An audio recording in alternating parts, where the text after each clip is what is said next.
Hello বন্ধুরা, কেমন আছো সবাই? আশা করি সবাই খুব ভালো আছো।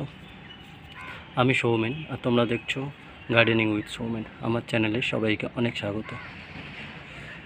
তো বন্ধুরা, মার্চের শুরুতেই আমি দেখিয়েছিলাম যে সূর্যমুখীর বীজ থেকে কিভাবে চারা তৈরি করে এত সুন্দর ফুল পাওয়া যায়। একদম 4 তারিখে, আমার যতদূর মনে পড়ছে, মার্চের 4 তারিখে আমি আপনাদের দেখিয়েছিলাম। আজকে দেখুন এপ্রিলের 2 তারিখ, অলরেডি আমার কাছে ফুল চলে এসেছে। আপনারা দেখুন কত সুন্দর ফুলটা হয়েছে।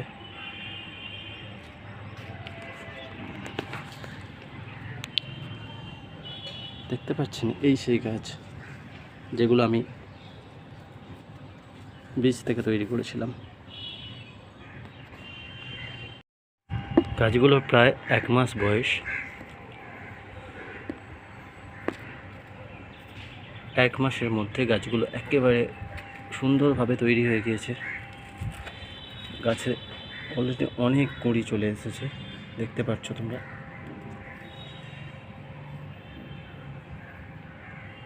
প্রতিটা গাছে কুঁড়ি, প্রতিটা গাছে।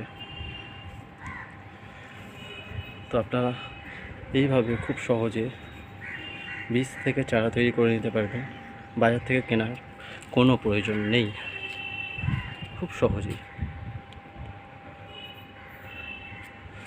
আর আপনারা ভার্মি কম্পোস্ট দিয়ে অবশ্যই গাছ বসাবেন। আর তারপরে শুধুমাত্র 15 দিন ছাড়া খোল পচা জল ইউজ করুন, ব্যাস। আর কিচ্ছু করতে হবে না।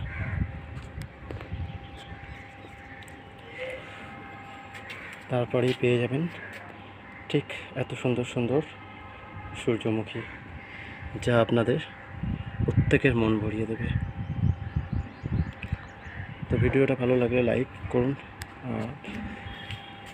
আমার চ্যানেলটি সাবস্ক্রাইব করে পাশে থাকুন। নমস্কার, টাটা, ভালো থাকবেন।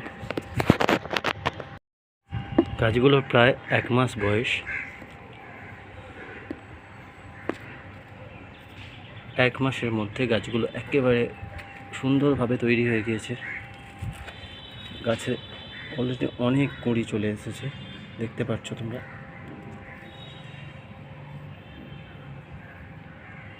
প্রতিটা গাছে কুঁড়ি,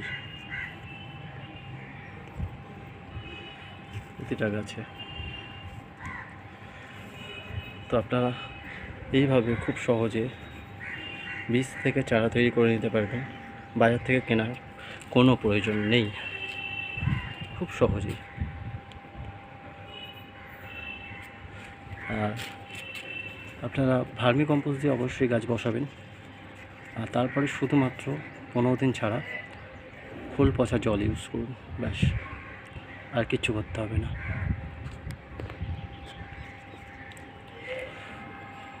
তারপরেই পেয়ে যাবেন ঠিক এত সুন্দর সুন্দর সূর্যমুখী, যা আপনাদের প্রত্যেকের মন ভরিয়ে দেবে। তো ভিডিওটা ভালো লাগলে লাইক করুন,